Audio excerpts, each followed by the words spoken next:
तो आज का डीप डाइव हमें ले जा रहा है सीधे राजस्थान के भानगढ़ किले के अंधेरों में। हाँ, भानगढ़ नाम ही काफी है। बिल्कुल। स्रोत है एक हिंदी भूतिया कहानी, भानगढ़ का शाप, एक प्रेत कथा। अच्छा। कहानी का हीरो है विक्रम, एक यूट्यूबर। चैनल है द मिस्टिक किलर। हाँ, सुना है इसके बारे में। भूतों को झूठा साबित करने वाला। वही। और वो मिशन पर निकला है भानगढ़ में, वो भी सूर्यास्त के बाद। अरे बाप रे, हिम्मत है। हाँ, तो हमारा मिशन है इस कहानी की परतें खोलना। मतलब लोक कथाएं, डर का मनोविज्ञान और विक्रम के अपने अतीत का क्या कनेक्शन है इससे। हाँ, ये कनेक्शन बहुत जरूरी है समझना। विक्रम का ये मिशन सिर्फ YouTube के लिए नहीं है। सही कहा। उसकी बहन प्रिया की मौत हुई थी कुछ साल पहले एक एक्सीडेंट में, और उसका अपराध बोध वो उसे अंदर ही अंदर खाता है। तो भानगढ़ उसके लिए सिर्फ एक जगह नहीं है, वो अपने अंदर के डर से लड़ने का मैदान बन जाता है जैसे। अच्छा, मतलब दुनिया को सेफ साबित करके वो अपनी उस नाकामी को सही ठहराना चाहता है, बहन को न बचा पाने की। कुछ ऐसे ही लगता है, शायद उस घाव को भरने की कोशिश। और इसी निजी लड़ाई के बीच भानगढ़ की अपनी कहानियां जाग उठती हैं। बिल्कुल। कहानी में 2 किस्से ना मेन। बिल्कुल, एक तो बाबा बालूनाथ के श्राप वाली कहानी। हाँ, कि महल की परछाई उनके रहने की जगह पर पड़ी तो शहर उजड़ गया। वही।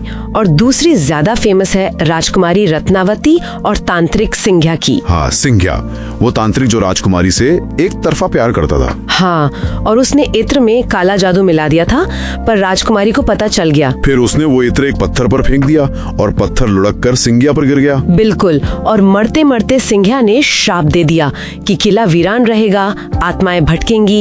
ये सब कहानियाँ मतलब किले के माहौल में एकदम रची बसी हुई हैं। और ऊपर से वो सरकारी बोर्ड भी तो है, सूर्योदय से पहले और सूर्यास्त के बाद प्रवेश वर्जित है। वो डर को और पक्का कर देता है। हाँ, वो चेतावनी तो माहौल बना ही देती है। पर विक्रम, वो तो इन सबको अंधविश्वास कहकर मतलब शुरू में तो नकार देता है, दिखाता है कि उसे डर नहीं लगता। हाँ, शुरू में तो वही एटीट्यूड है, पर माहौल जल्दी बदलता है।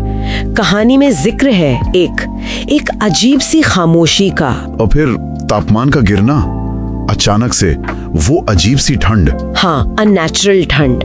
और फिर कंधे पर किसी के हाथ का एहसास। उफ, यहीं से चीजें थोड़ी सीरियस होने लगती हैं ना। हाँ, और कहानी यहीं से मनोवैज्ञानिक भी होने लगती है।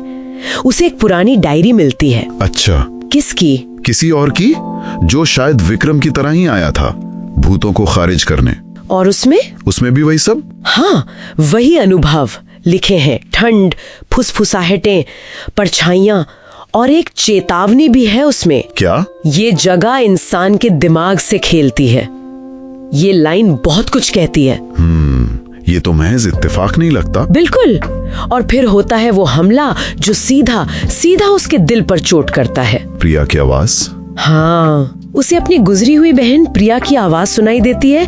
विक्रम ये डर को एकदम पर्सनल बना देता है। सही कहा। मुझे लगता है यहीं से उसकी हिम्मत असल में जवाब देने लगती है। निश्चित रूप से, क्योंकि उसके सबसे गहरे दुख पर हमला है।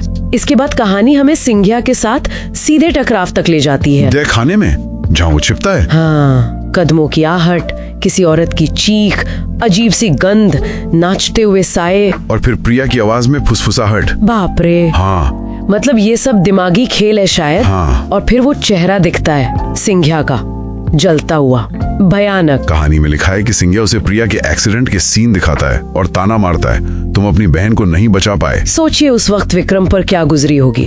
हवा में खून का स्वाद, दम घुटने का एहसास। बहुत भयानक। पर वो टॉर्च की रोशनी से उसे गायब कर देता है ना। हाँ, वो रूप गायब हो जाता है, पर वो आवाज उसके जहन में गूंजती रहती है। इस अनुभव के बाद विक्रम का मकसद तो टूट गया होगा पूरी तरह। बिल्कुल, मिस्टिक किलर खत्म। अब बस एक ही चीज है, जान बचाना। वो सुबह होते ही भागता है, अपना कैमरा, सारा सामान सब वहीं छोड़कर। हाँ, वो जो कहानी का जांचकर्ता बनकर गया था, वो खुद कहानी का एक डरा हुआ पात्र बन जाता है।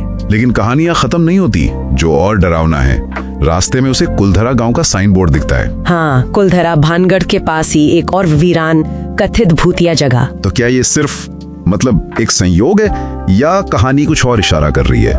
ये सवाल बहुत दिलचस्प है। क्या ये इशारा है कि बुराई सिर्फ किले तक ही नहीं है, बल्कि पूरे इलाके में है?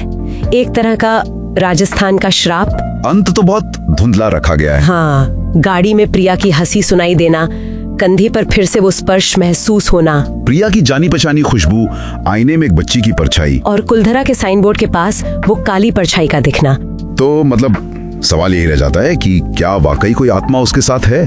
कौन है वो, प्रिया या सिंघिया का कोई रूप?